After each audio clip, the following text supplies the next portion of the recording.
Okay, let's see if I can show you. Yes, I'm closing this RTG ECO-RTG retrofitting with some lessons learned and conclusions.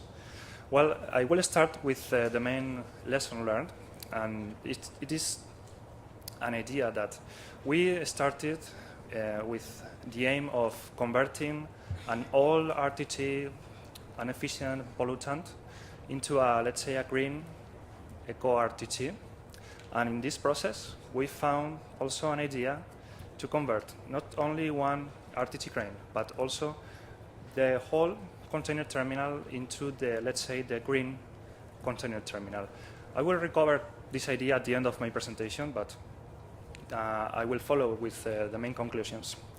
In fact, RTGs are a huge energy consumers. They are the first contributors on the total share of fuel consumption in container terminals. You can see in the slide that almost 95% of fuel consumption is distributed between RTGs and terminal tractors. And RTGs are responsible from 60% of the total fuel consumption. These are data from Noatum, but it is very similar in all the studies that we have conducted in Greencranes, also in Livorno and in Slovenia, the other countries, partners of Greencranes. So this has a very great impact on environment. You can see that RTGs at Noatum have an estimated impact on CO2 emissions of around 10,000 tons. So this is a great number of emissions.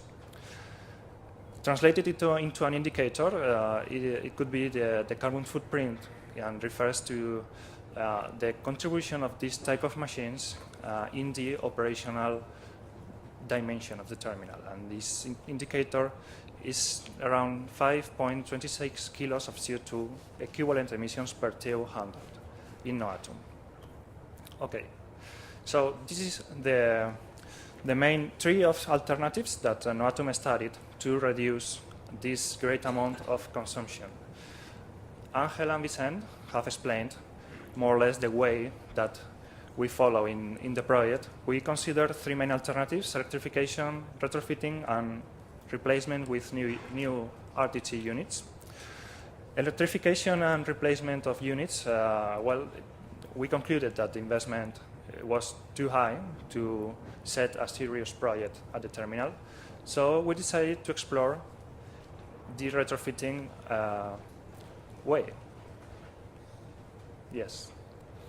And these are the two pilots that we develop within Greencranes. We substitute the existing oversized power genset of the crane with two smaller gensets or engines, one of 13 liters displacement and one with 15 liters. And these are the results of the pilots. We start from the current situation where we have a consumption of around 28.42 liters per hour in the old generation of the RTG fleet in Noatum. With the first pilot, we achieve a reduction in the consumption up to 22.36 liters per hour. And with the second pilot, we reach a consumption of 15.6 liters per hour. So if we see this in a graphic,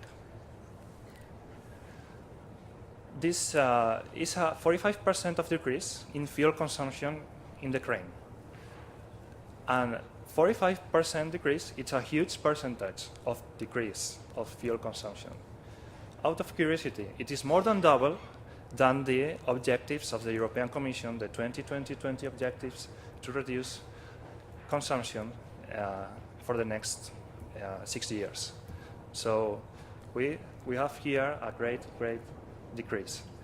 And it is also worth mentioning that this is a direct saving on fuel costs and a direct saving on emissions. So we are converting an RTG fleet, let's say old and efficient, into a very efficient fleet in terms of fuel consumption and a sustainable fleet. So let's make a step further. You have seen this graphic before. Vicente has been talking about that.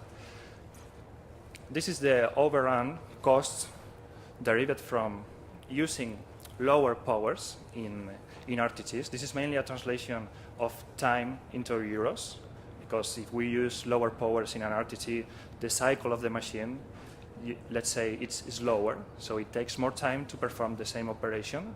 But you can see that there is a range of powers where this overrun, it is almost nothing.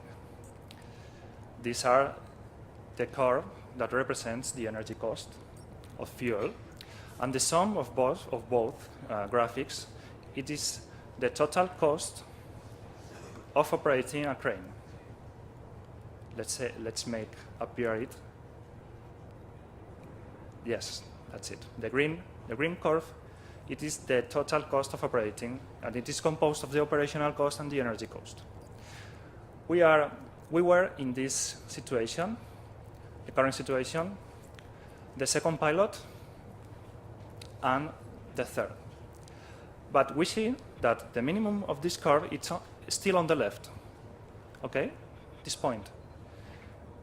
If we would be able to reach this point, we would be working in the minimum operational and energy cost of the terminal. That's it.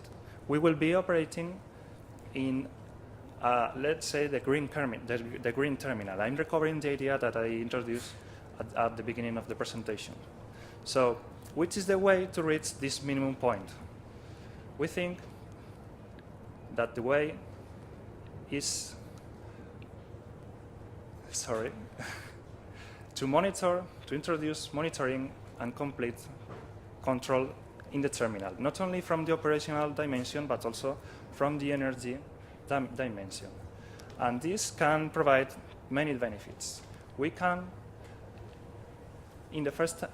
for the first time, find this optimum point of operation, and we can also go to this point and operate each time in this point, not only in one machine, in the whole terminal, joining the whole fleets of machinery. We can also integrate some areas of the terminal that today are not connected. For example, yard lighting.